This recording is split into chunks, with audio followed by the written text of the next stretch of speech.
guess I think it's gone.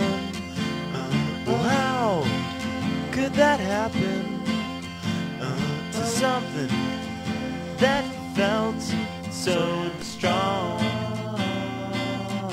It was something deep inside, and I was wrong. And only now I realize.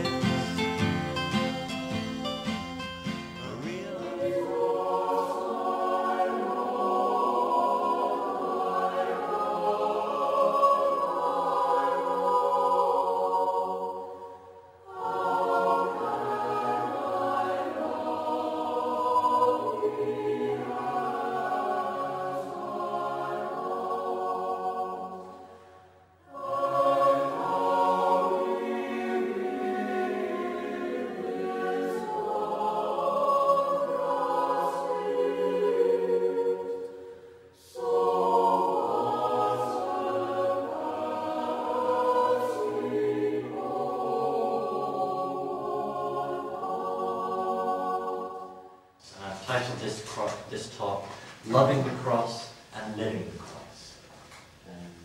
From the beginning of his conversion, our seraphic Father St. Francis had a very great devotion and veneration for Christ crucified, and never ceased to preach this devotion to his two most dramatic moments of his life.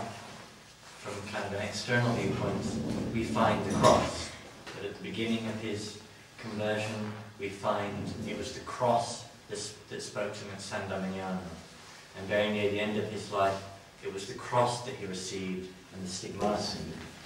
But also, it isn't just suffering in itself that is perfect joy. Perfect joy is in bearing these things patiently for love of Christ. Out of a recollection in our minds of the sufferings of Christ. It's important to think about that, because separated from knowing Christ crucified, what St. Francis says is absolute nonsense. And separated from loving Christ crucified is absolute nonsense. But if we do know Christ on the cross, and if we do love Christ on the cross, then we can begin to make sense of how perfect joy is to be found precisely in that union with that one whom we love. And what St. Francis's devotion was inflamed with, what we find in the other saints, is that they all saw the deeper purpose behind the cross, which is it to be a call of love.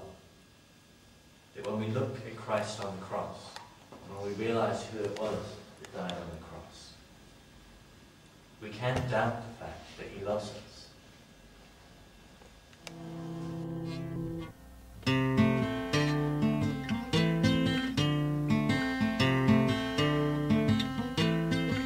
I guess probably about uniting yourself to Christ on the cross.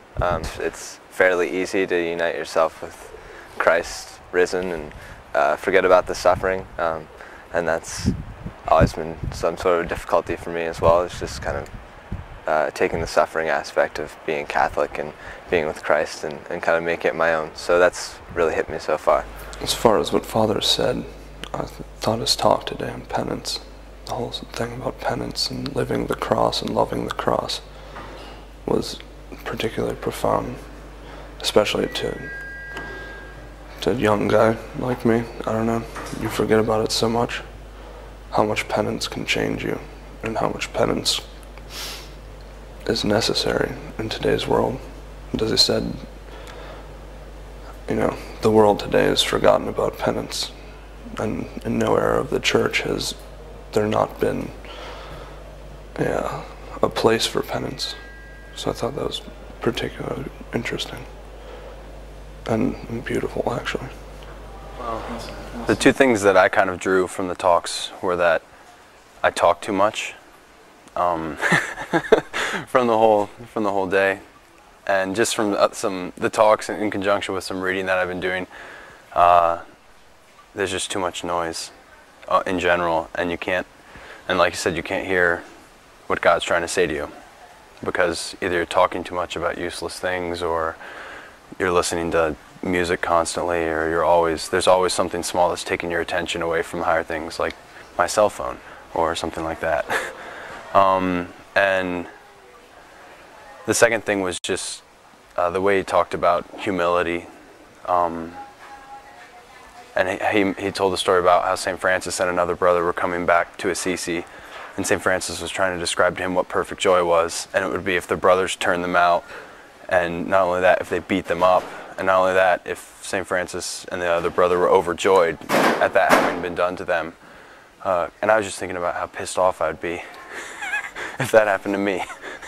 Not even if I got beat up, if I just got turned away after that long walk and you're all rainy and muddy and wet. And, so there are a lot of things he said about St. Francis' humility that kind of struck home, and just dealing with all the things that the Lord puts in your path. The thing that struck me most about what Father Dylan said was when he was talking about the devotions that St. Francis had to the cross. I've just been thinking about that this entire day, and it's really giving me a desire to, you know, contemplate Christ crucified and like what he's done for us and whatnot. And it's actually, it's been very helpful to me and very moving. Assisi is great. It might be the windiest place on earth, but other than that, it's beautiful. The one thing that I've noticed about here is, like, in the United States, you have little small towns. There's really nothing there, but here it's beautiful. It's like a jewel out in the desert or something like that. It's just, there's churches everywhere that are amazing. Saints have walked here on these streets, and it's just an incredible experience.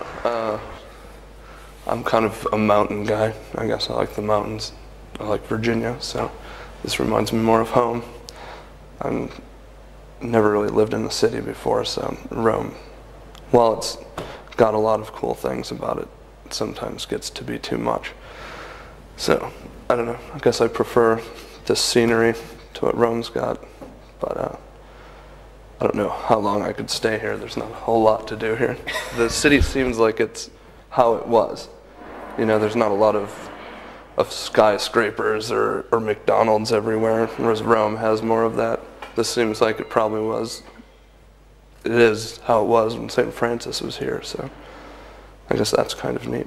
Well, it's beautiful. It's a lot more relaxed than Rome, and I like it. Assisi is absolutely gorgeous. Today I was standing outside and I was just kind of looking at one of the views, and I was like, wow, no wonder there, you know, at least 2 saints came from here, because this place is so absolutely beautiful. It's great. I wish that I could live here every single day.